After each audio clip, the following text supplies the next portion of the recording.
All right, guys, my watch now says 1 minute past 10. As I just mentioned before, we're just waiting for the last people to log in. So give us 30 seconds and then we'll kick it off.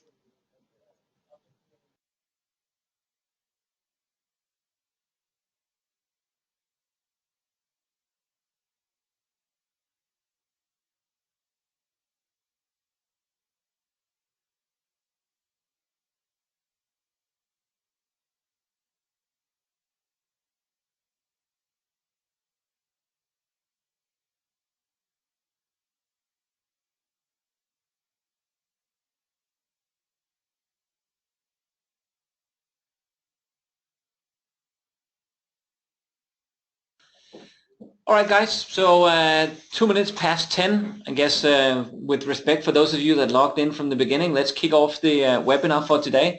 A webinar that we really look forward to. We've run these webinars for quite a number of years now, and I think often we present you guys with ideas and great suggestions on how we could do things. But today we have a treat for you guys, because we grabbed one of our customers and actually brought them into the room and let them tell you guys about somebody that's been in this journey on digital transformation and these different things. So a few housekeeping rules for the webinar for today. The webinar will be recorded, so we have started the recording already, which means that if you find this webinar fantastic, which you naturally will, then you have also the option of sending this to one of your colleagues afterwards, or maybe tonight you just want to hear my own or Christian's fantastic voice. Then you're able to watch it once again. So you will receive the recorded version also. Furthermore, if you have questions, we'd love to have those as we go along. So feel free to write questions in the chat, and when Christian starts his presentation, we'll take them as we go along. So feel free to reach out along the way. So as I mentioned before, a few introductions.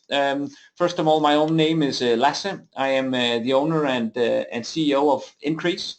For the last many years, I've been working with companies, among that also Christian, in helping them move from a standard old-fashioned communication process into a more digital process. And today, as I mentioned before, we have Christian, who's the former head of global marketing channels at Maersk Line.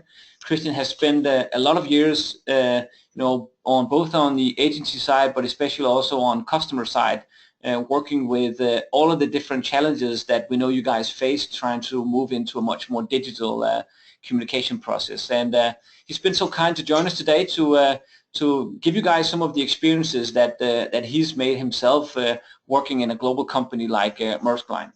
So really look forward to hearing that today.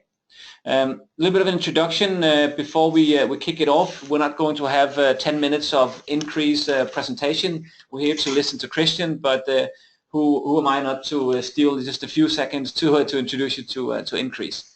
So we work from a global perspective with what we call modern customer strategies, helping you guys build customer strategies, convert them into tactical, executable elements. And also we support most of our customers with technology. We've specialized in the Oracle marketing platform, done tons of integrations, have 40 plus customers across the Nordics, and work with all kinds of different platforms with integrations, kind of having data as the starting point. And during our work with our customers in general, I think some of the elements that we experience and we've tried to consolidate into the way we work with our customers is most of you have a customer strategy that you want to go out and execute. Some of you might be in the process of really designing the customer strategy. But as we often tell our customers, even the best thought out customer strategy will stay the best customer strategy if we cannot execute these in reality. So to be able to execute a customer strategy, it really takes a number of different things to make this work. On one side, we need the data and we need the technology to really execute the strategy. And on the other side, we need content and we need messages to support the customer strategy. But one of the major challenges that many of our customers also face is the organizational element of implementing a modern customer strategy. So how do we make these things come in hand? And they all interfere with each other, right? Because we could, and I think that's also one of the elements that Christian will be talking about today is, you know, a lot of projects end up being a technology project. But if we don't think about the organization and how that is going to be affected by implementing automation platforms and those different things, we end up with a technology project that didn't really deliver on what we set out to do. So the combination of these four things really makes it difficult to to end up having successful customer strategy projects. Since this is the core of what we do with our business, we thought it would be a great idea to bring in somebody that has worked in this space himself for many years. Therefore, we're also really pleased to introduce you, Christian. Really appreciate you taking your time, spending with us the next 45 minutes, trying to give our customers and the people on this webinar kind of an insight into your own experiences from Maersk Line. So I think, Christian, with that said, feel free to take it away from here and enlighten us with your experience. Thank you very much. Thanks. I'm really grateful to be here today. I think the primary experience I'm going to talk about is the 7.5 years I spent at Maersk Line, basically going from what was a situation of absolutely no digital marketing, and I could make the case of absolutely no marketing at all, to becoming a marketing organization that was digitally savvy and ahead in many aspects. So using that experience, I basically devised what are the main marketing traps that we have in digital marketing. And I think this picture that you see basically says a lot. The digital landscape is really filled with lots and lots of opportunities, but there is a downside to it. There are traps that you have to avoid, and I think one of the reasons why I can stand and talk about here today, the traps in digital marketing, is because we basically walked into a lot of them. I think we were very early in Maersk Line to adopt the digital marketing. We did it basically from very much a cost perspective. It was a cheaper way. We didn't have a lot of budget. So I think we were early, and in that regard, we had a lot of time. We had time on our side to try out a lot of different things and still, work on that, and from that to become a major player on that in the industry. And I've often been to case presentations at conferences, and I've seen a lot of really interesting cases from other companies, and it's always been this very sort of linear or exponential success where it starts out with an idea, it's an excellent follow-through, and everybody's happy with these great results. And that really hasn't been the case in my experience. And when talking to others working in other industries, it hasn't really been the same experience for them either. So I'm always wondering, well, is this really true? Is this really what happened? And I think having tried all of the mistakes, and I think my main message is there's going to be a lot of them if you start on this journey. What can we learn from our mistakes? I think that's so basically these are some of there are 7 traps that I've defined, and these are by no means all of them. And I think just going over the slides yesterday, I thought of many others. And I think what you can basically say, if I was going to take all these traps, and I can split them into 2 different parts, or categories of traps. One is that you focus on things and spend too much time on things that maybe shouldn't be your priority.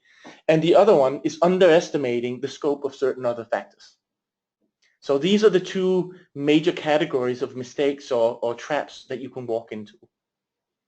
So basically, just to list them, there's 1, too much focus on technology; 2, too much planning; 3, believing the project will end; 4, not being aware of the content monster; focusing on traditions, 6, losing sight of the bigger picture, and 7, not respecting the data. So let's jump into the first one. So basically, being too tech focused. So as this picture basically says, you can have too much of a good thing. And I think the problem that I've encountered is that, especially, and this is especially in sort of the design phase or the research phase, when you're going to say, what is it that we really need? And you can fall into this trap of, oh, that's a really neat functionality, and also this one. And basically, in the digital landscape, everything is possible.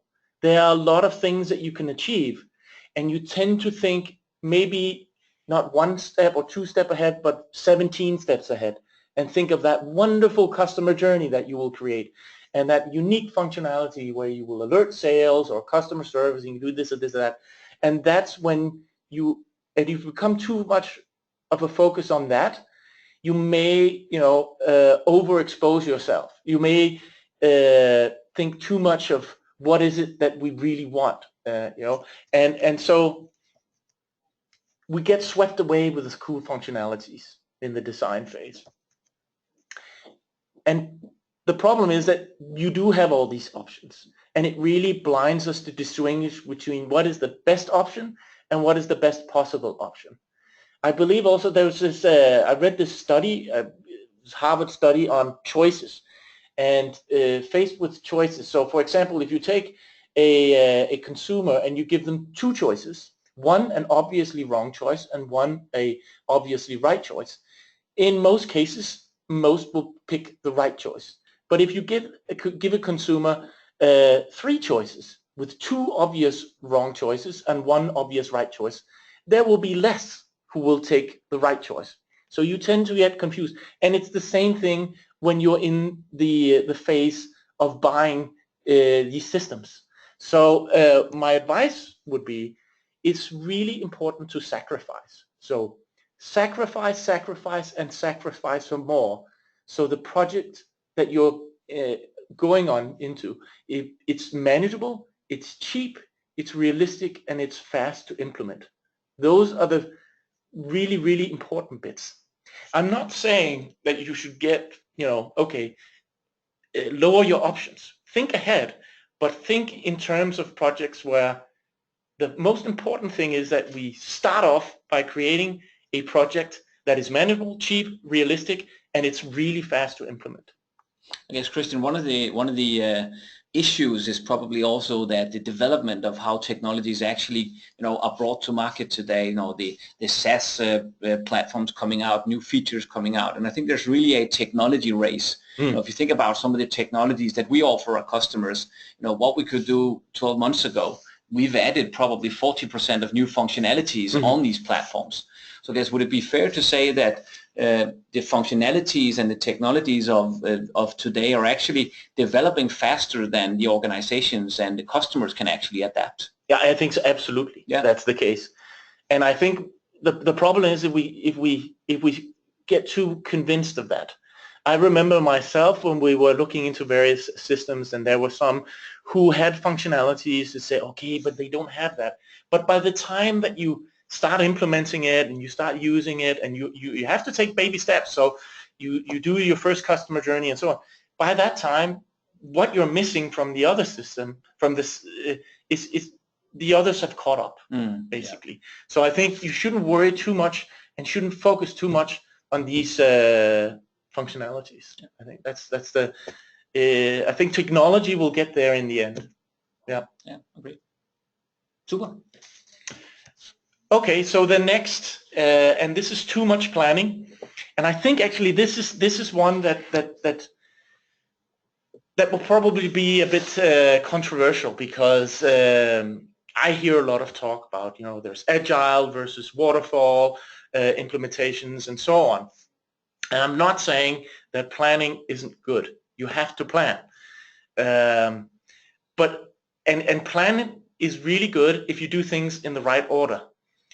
But my experience is that if you have a little too much planning, there's over-coordination, too many coordination meetings, planning meetings, assessing meetings, discussions, and so on, and it will drag out the projects unnecessarily.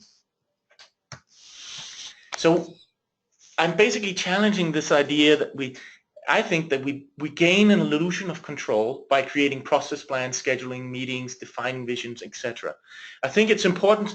You shouldn't just go in this with no idea at all. Of course you shouldn't. But I think there is a threshold where you say, okay, it's too much, and the planning takes over. What the digital marketing should be driven by is results. How do we, in the fastest possible way, create the easiest possible results? And if you start planning too much and maybe going overboard on the visions, and it just becomes something that drags out. And I know in the case of and basically what happens is that when you start out this project where you're investing money, you're using a company budget, what will happen that you light an invisible fuse. So basically, or actually it's a fuse that's lighted by management. That it's invisible, you can't see it, and it can only be turned off. You can only basically switch off this fuse if you create tangible results. And the fuse is always shorter than you think. So so when you think, okay, I have 6 months to prove this product, well, I think it's rather 3 months, because before that, management will start asking, so what are the results here? When do we see something and start to lose patience? I think you should never ever underestimate the patience of management. I think that's really something that we hear with a lot of our customers also, and we've been talking about this. And everybody has this on the agenda of marketing being able to prove the actual value, right? Yeah. I guess that's what you're arguing here, is that that volume has even been turned up from the last couple of years, and I think that's completely spot on. We also see that in projects. You know, we start out with a plan, start out with a project, and we have a vision for where we want to take this project. But halfway, you know, somebody says it needs to go faster. It needs to go faster. Yeah. Prove some results, you know, find some success stories in this project. Yeah. So I think you're spot on with that. I think it's just really important to just identify those low-hanging fruits and start out really basic. And maybe I'm just getting ahead of myself. Is that planning is good, but more planning is not necessarily better. And what's important to keep an eye on what is important. What you're doing basically is you're creating commercial tools that will make your company money. You're not, I mean, I think, yes, you have an idea of, we're creating these excellent journeys for customers, we're creating a whole new business, and it's important to get excited in that way about digital marketing, but what's important is that I don't think in many cases the rest of the organization, they're looking at, okay, how are we going to get money out of this project? And is this going to become this big cloud? So what you're saying is that marketing should actually, in many cases, be thinking much more about making the company money than thinking about the customer journey. Absolutely. That's kind of the point. You've got to put on your business hat, basically, and not too much the marketing hat. Because I think as marketeers, we have a tendency to go for the more theoretical approach where we say, oh, there's this huge shining apple at the top of the tree, and if we get that, this will turn around the whole company. That's called social, or it's called the new website, or it's called whether that's one thing or the other. That's what we want to go for. And I think the problem is that often, and I even as a manager of of my team became impatient. And when you become impatient, you stop listening, and you start basically demanding things which are unreasonable. And so don't fall into that trap. I think to add to your point here around planning, I think there's an element here also of maturity, because when these projects start out, you know, you kind of think that you've seen everything. And what we experience in general is that the project starts out and we learn stuff that we didn't see already. Exactly. So it's impossible to plan around things that you don't know, right? So I completely agree with you that a more agile, or let's go out and fix this, than having the huge project plan for the next 2 years. I think that's a really valid point. I think there's another element of too much planning as well, and that's when you start, and that's, you know, relates to the slide before where you see this tunnel vision, and you say, okay, I have to create these results, but along the journey the world may change, and what may also happen is that you start to discover that there are, you know, there are other fruits out there, there are other values that if you just turn the project, you know, not 360 degrees, but 10 degrees, you might pick that up. And what we started out by saying, okay, this is why we're doing this, may become that the end result might have yield some different results, and that's okay too. So it's important to think, you know, outside of the plan and see, okay, all the time. So right now, so I'm halfway through. So what's the lowest hanging fruit now? Is it the one that we originally planned for, or is it a new one? And go for that. Super. Yes. The third trap, and apologies for the picture here, but I think it's a really good picture. It's just so low resolution, but I had to use it anyway, so sorry about that. But this is basically what I think is the problem with the culture in many companies today, is that we have the idea that, imagine that these two guys that this woman is marrying are projects, and you fall in love with one project, and as soon as you're at the altar, you think, that's it, I just said yes, mission completed, on to the next project, right?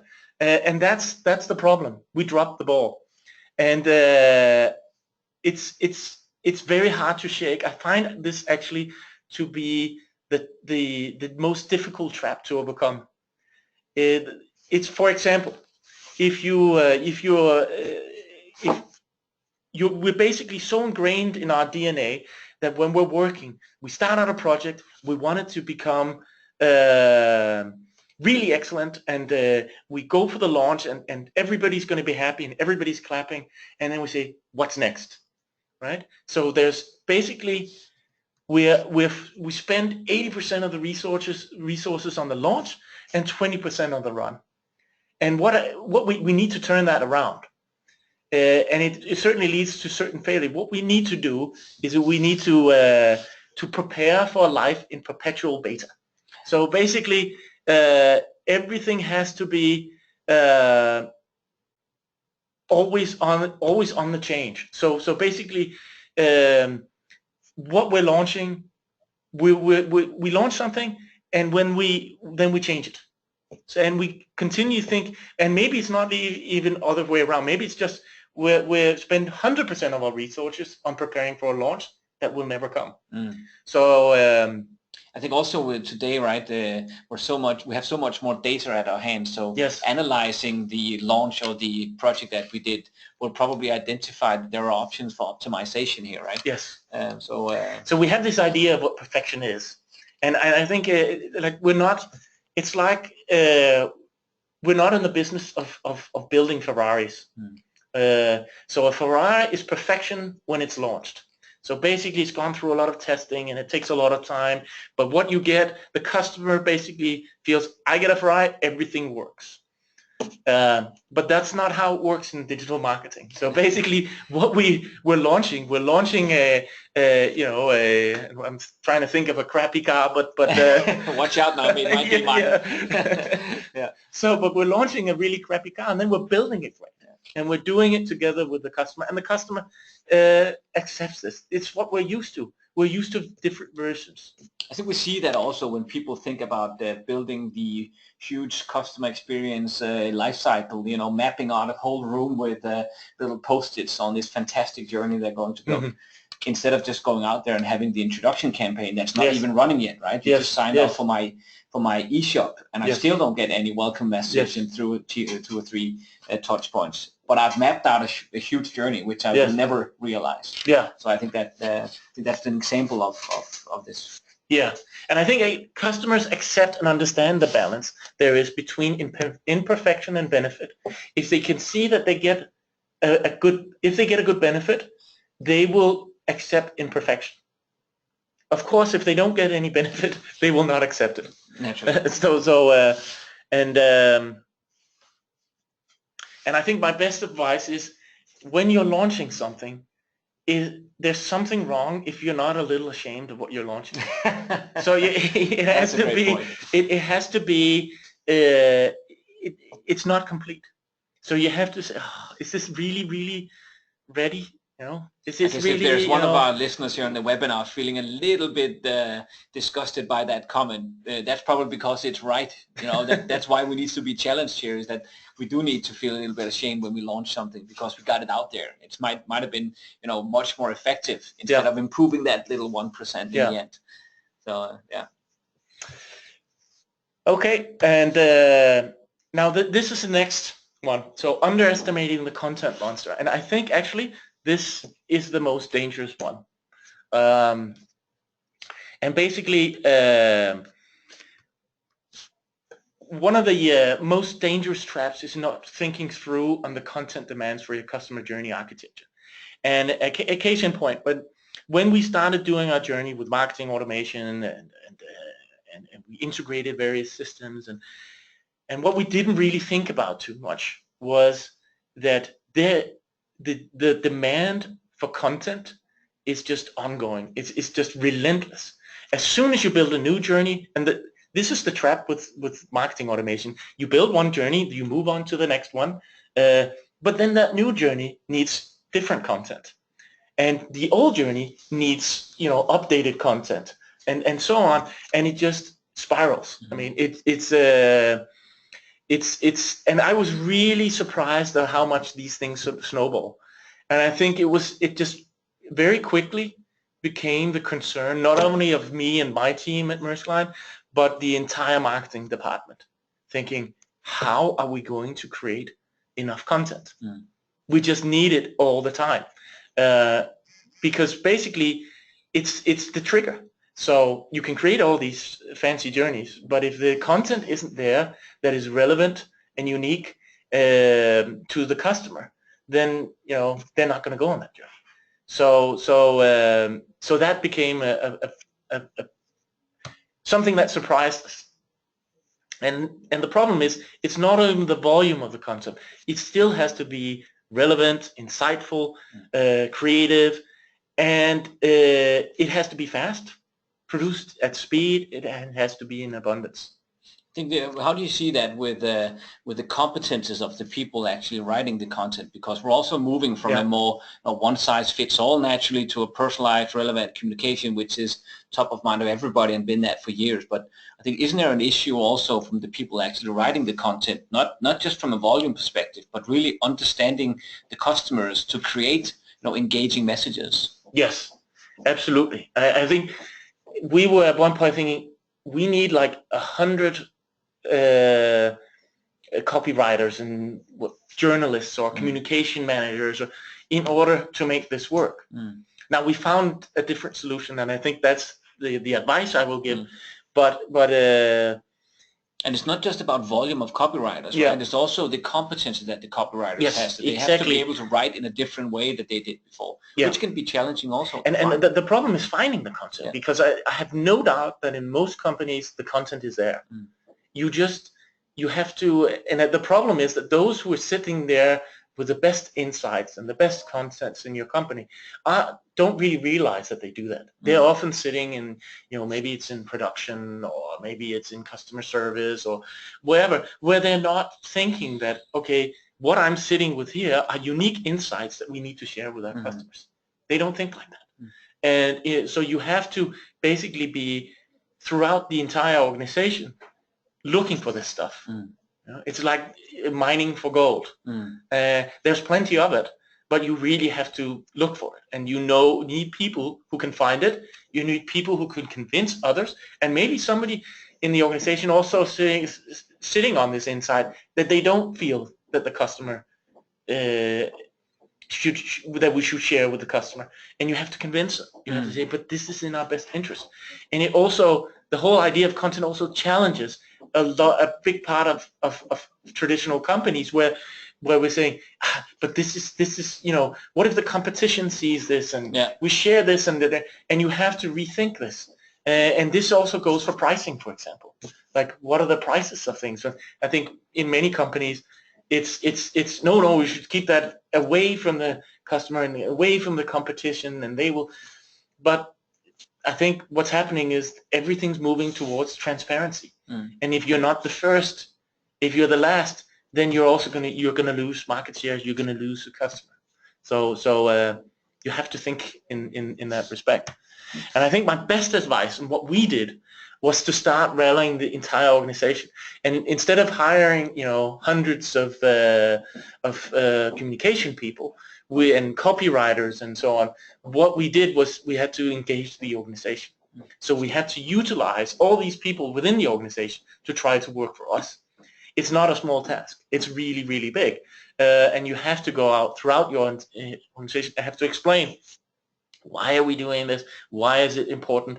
How do you look for this? How do you even find it? And many people within the company don't know that they're actually sitting on this gold mine. Right?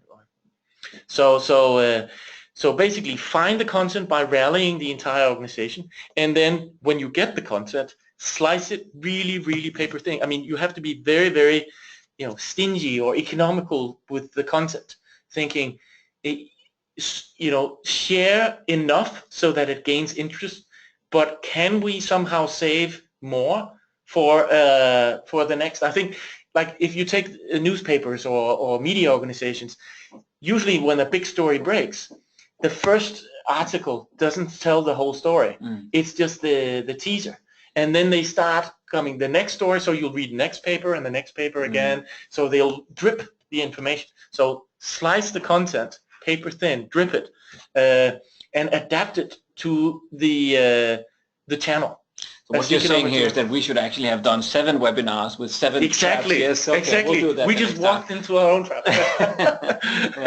That you're right, and I think what you need to do is, and you also need to think about what is the purpose and how do the customers actually use the different channels, because there's total difference between the website and Twitter and how you read it, and you have to adopt the content to that to the way that the customers use that.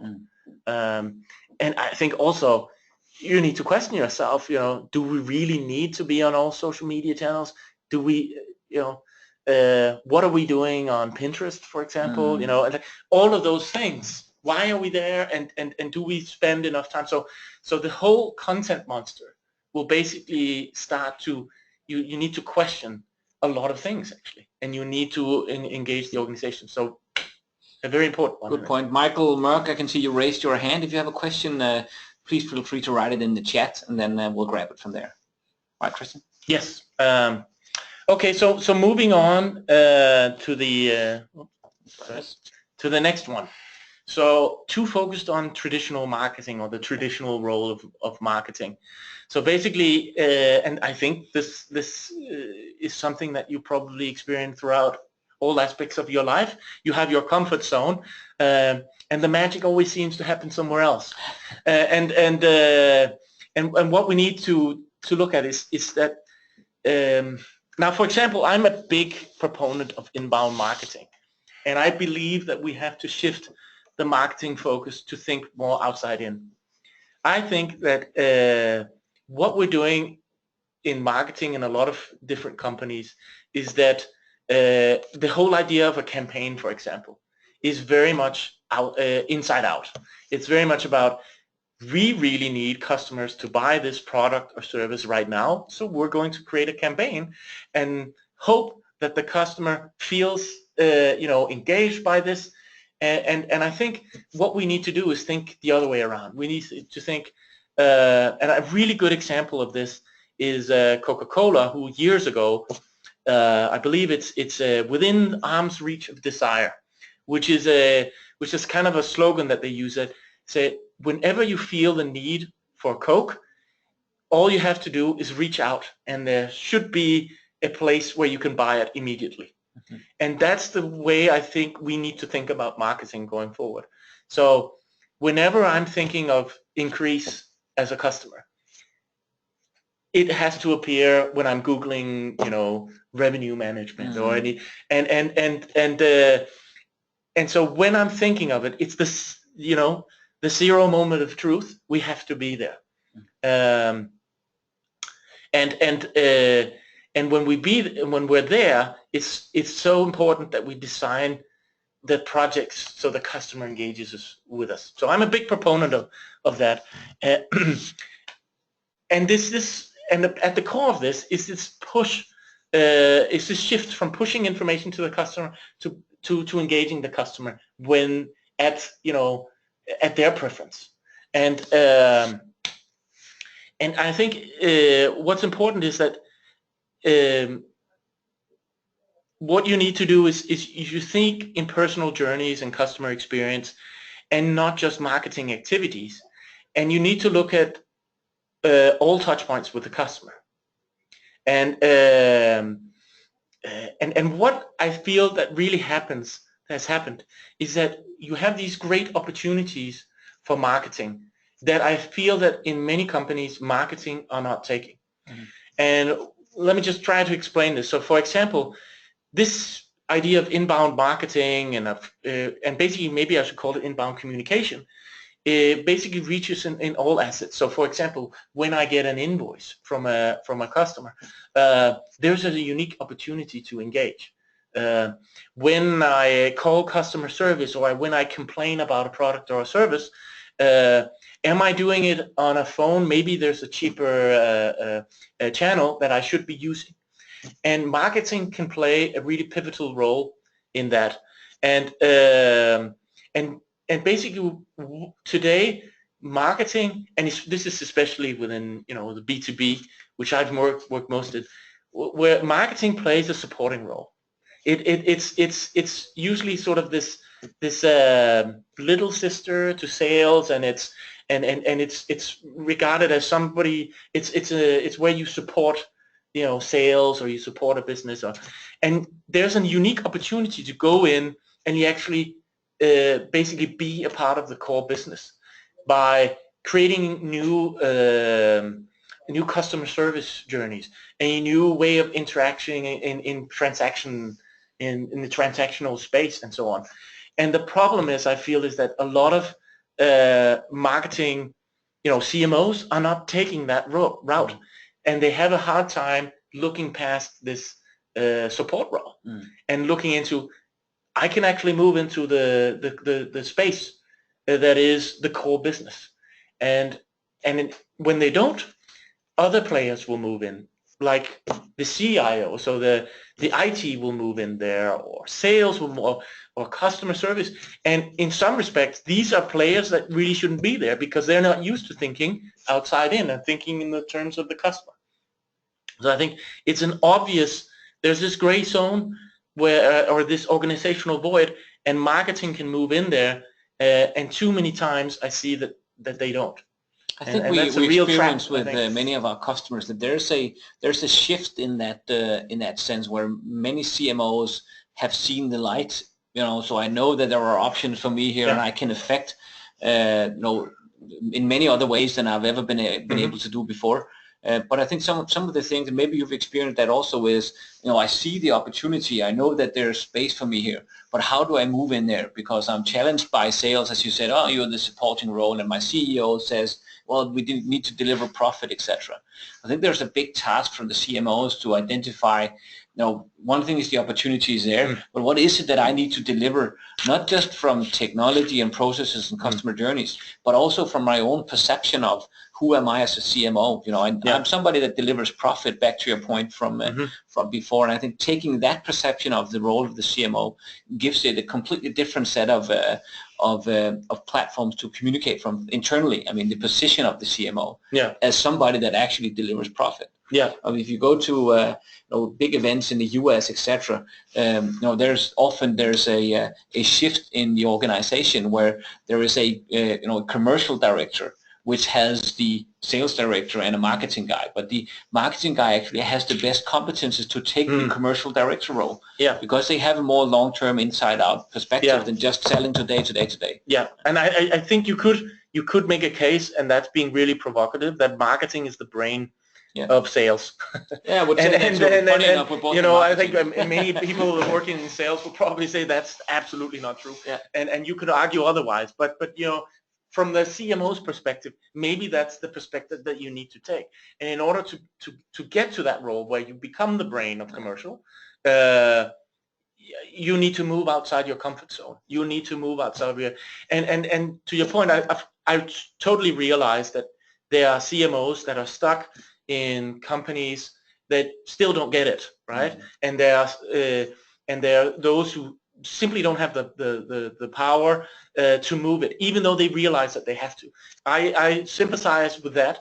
I think my point is that I also see that the problem also lies with marketing, that the problem also lies with many CMOs who don't really take that step, who are too, preoccupied with the day-to-day, who are too preoccupied and basically work in the defined space that they've been given and do not challenge that box.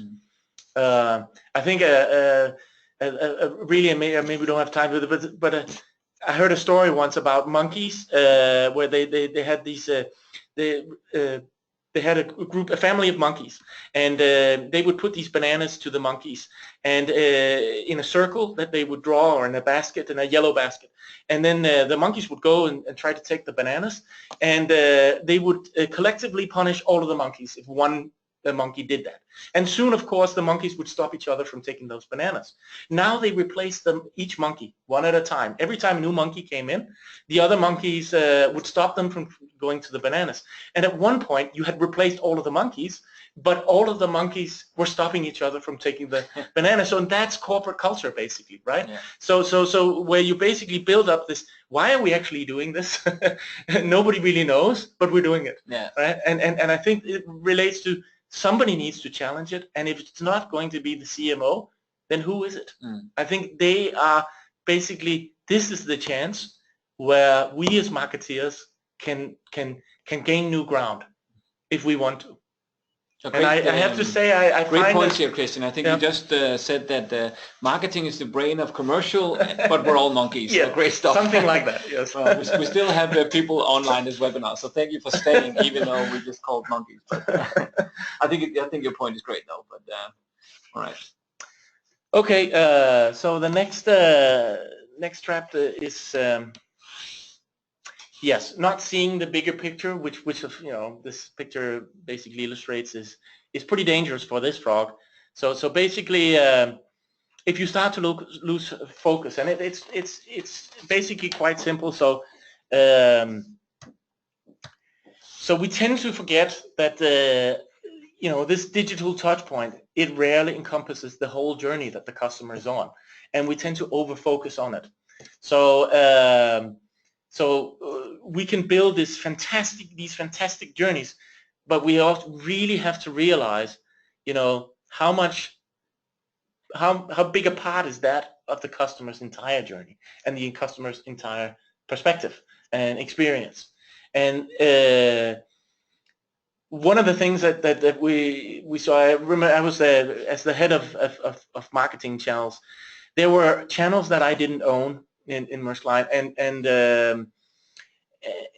for example, one of those were invoicing, and incredibly important. There's a lot of emotions when the customer receives an invoice, but it was somebody from finance, wording that, sending that out, not monitoring how they felt about it, and so there's these spaces where you have to realize that there's a bigger journey, and try to go outside the digital also to see where is it that and maybe make those digital, like events, for example. We did events, and usually we didn't measure sales, and we used marketing automation, and so for invites, for measuring where did they go, how much did they win, and so on. So you can start digitalizing these offline touch points as well, and it's dangerous if you sub-optimize on just what you have a responsibility for. I think you have to look outside of that. And basically, as a customer, it doesn't matter if you have a super online journey if the rest is crap. So, and in fact, it will make it worse, because you have these expectations. They immediately I got a response on Facebook regarding this issue, but then it took like 14 days for them to send the product or do it. You have to relate it into the entire, and then you have to go back and then you have to change the digital journey in order to encompass this. If there are things that you can't do, like the invoicing is crap, you can't do anything about it, well then at least prepare the customers somehow in that journey. And I think it may be obvious, crucial to set expectations according to the customer's reality, not pool resource only to the digital part of the journey. Super, guys. With respect for time, we're just about, we set the time for 45 minutes, and I know it's 1 minute past, so we have one digital trap left. So stay with us a little bit, and then we'll sum it up. If you have to leave, then fair enough, and we'll send it to you also on the recorded version afterwards. But almost there. Okay. Well, hang in there. Though. Hang in there. It's the last one. So respect the data, and basically. Of course you should respect data, but what do I mean by it? So basically what happens is that once you start this digital journey, what will happen is lots and lots of data. You will get lots of data. We love it. Yeah, and what you can, and of course that's a great thing. It's a great thing. And data can enlighten or it can confuse. It's a two-edged sword. So placing too much focus on invalid, old, or irrelevant data can be fatal. And as an example of this, I've seen, like, for example, common things like NPS scores, and in Maersk Line we used to have this where we shared the raw data with the rest of the organization, so the various countries. And what would happen is that you would, and this is of course based on the KPIs that they have in the various countries or regions. What they would do is they say, okay, we would go out and we say, well, this is what the customer does, this is what the customer thinks, this is how loyal they are, and so on and so forth, and this is based on the data that we get in, and we have correctly concluded from that. Oh, okay, that's really interesting. Can I see the raw data? Because I'd like to see it for my region or my country or my department. And once you start doing that, and if you don't have control of that and start doing that for them, and just hand the data over, what will happen is that you have no control over whether this data will be concluded correctly, will be analyzed correctly, whether there's hidden agendas that will be used to enforce, which they totally can't enforce. And so basically data can be really dangerous because it can set parts of the organization or even the entire organization on a wrong course. And especially in big companies, there are a lot of different agendas that you have to meet. There's a lot of sub-optimizing, and you shouldn't feed that monster by this data. So respect the data and really be careful how you share this data. And the good thing is also, and that's my second point here, if you give this too much, and I put them in quotation marks, freedom to handle and act upon data, you will have conflicting storylines, hidden agendas, legitimized, and so on. And what's important is that you take control of that data, and if you handle it correctly, you can really challenge the organization. I think it's actually the most powerful thing that you have, because often what I see in companies are what I would call like corporate myths. Well, the customer thinks this because that's what one customer told us once in 1928 when we so everybody has some sort of experience, and the one who has the highest rank or the biggest voice will often get to set what is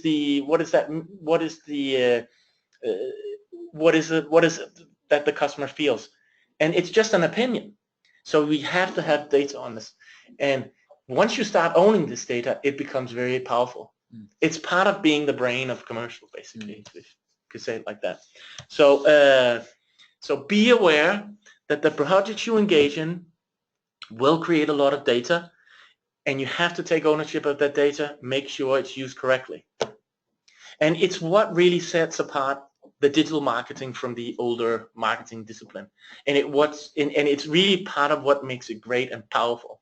I think also what we see is that in many modern marketing organizations, we see new roles showing up, like data analysts and those sort of things that usually wouldn't be sitting in marketing prior, but definitely understanding the data and being able to use it both from an internal perspective, getting your point through in the organization in general, but also using it from an external perspective, because there's so much value in actually understanding our customers from a data perspective and not just from emotions, as you mentioned before. So we see a lot of organizations signing up new sorts of resources. And I think like customer intelligence is become hugely important. I mean, how can you do a customer journey if it's not based on customer intelligence, right?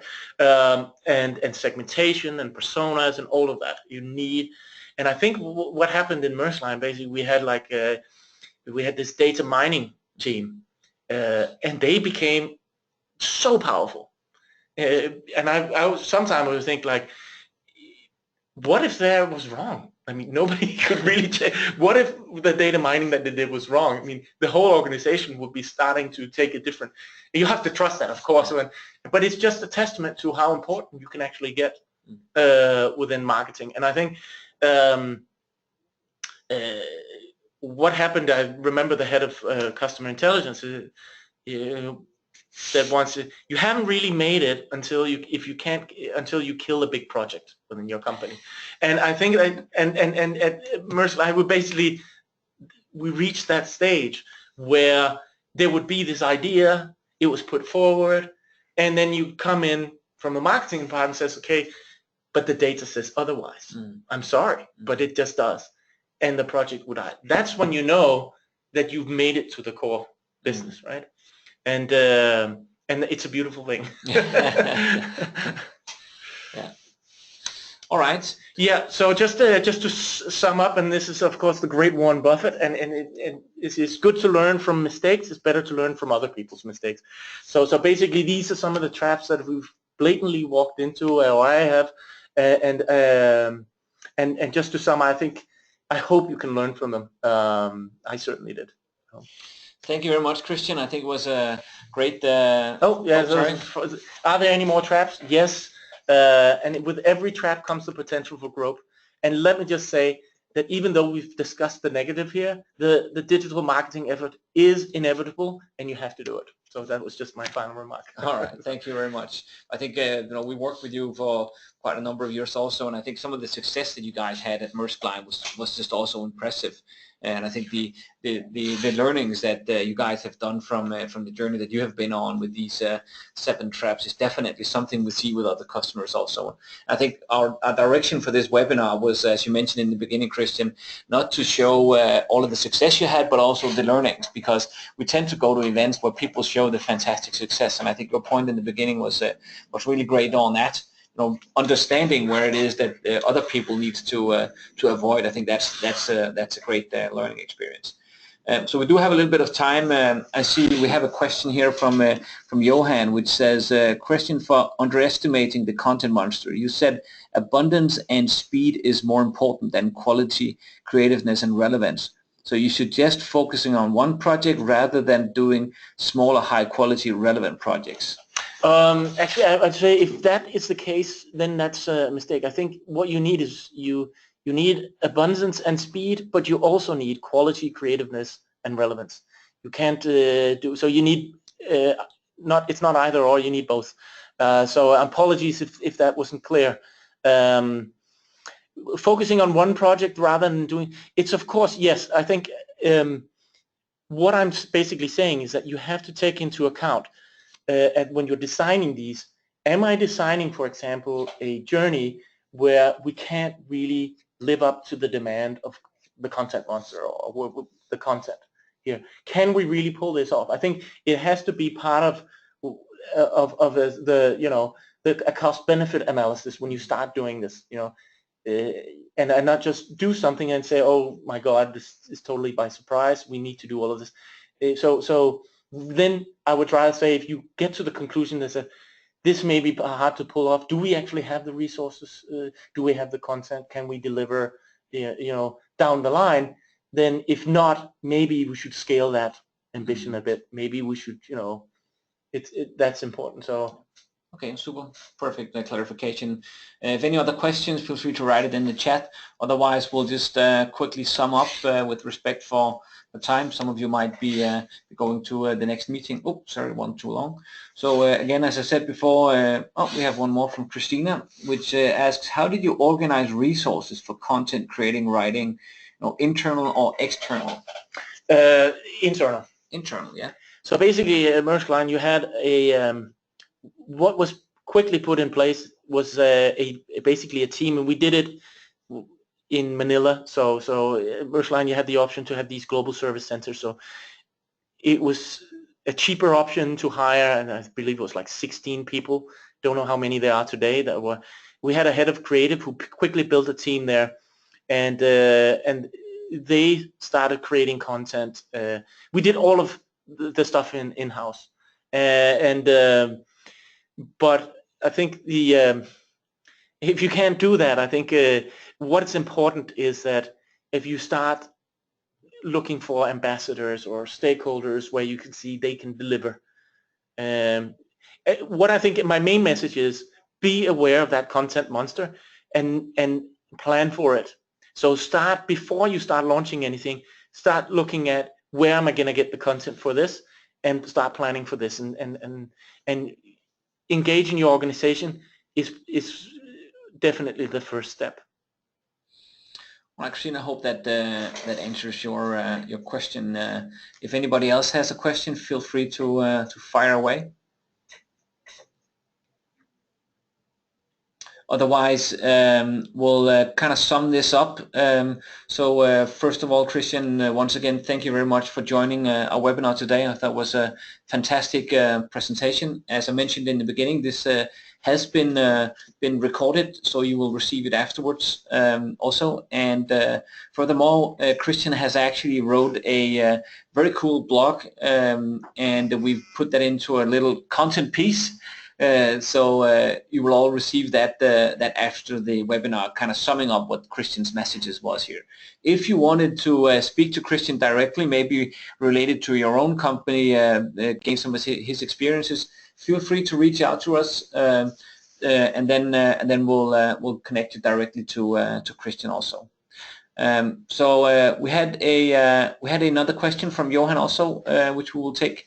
So Johan, you asked, believing the project will end, preparing for a life in perpetual beta makes it sound like you need more and more colleagues to be able to start up new projects. Smaller marketing departments will have a problem starting up new projects if they're stuck in beta and only running. Question. Yeah, I realize that is the case. I think what I'm not saying is that you shouldn't launch something. Just think of, how am I going to run this afterwards, and run it. And I think what you need to do is you need to prioritize. So for example, maybe it's not so important to have a news section on your website, just a case. And maybe it's more important to update your product info and spend time on that. So it's a prioritization game. And I realize that if it's only one person, how am I going to add to existing? And then look at, okay, can we take some things away that we're doing now that maybe is not as important? I still believe it's important. I still believe we need to do it.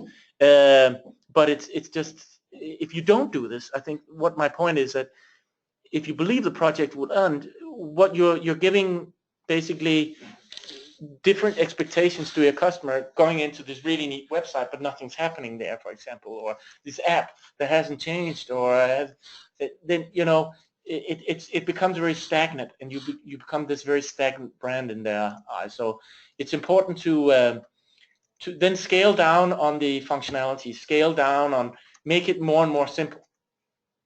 It's challenging, I know, but it has to be mentioned nonetheless.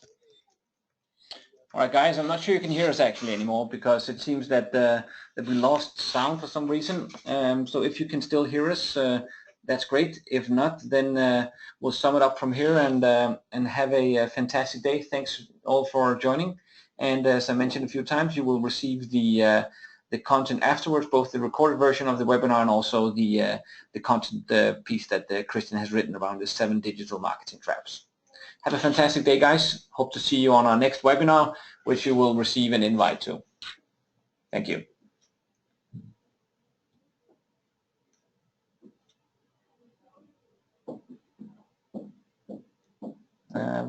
Jeg har mistet det i lyden til sidst. Ja, jeg tror. Men nu er det slut, eller? Ja, jeg tror de får... Nej, jeg har ikke sluttet det endnu. Du har mistet network connection. Sorry. Yeah. All right, guys. I guess well, I'm glad the sound was lost in the end and not in the beginning of this. Here we go. Not in the beginning of this webinar. So as I just mentioned before, we're a little bit over deadline. So I hope you guys enjoyed the webinar and you will receive both the recorded version and the content piece that Christian has written. So thanks a lot, guys. Have a fantastic day. I hope to see you on our next webinar that you will receive an invite to also. Thanks for now.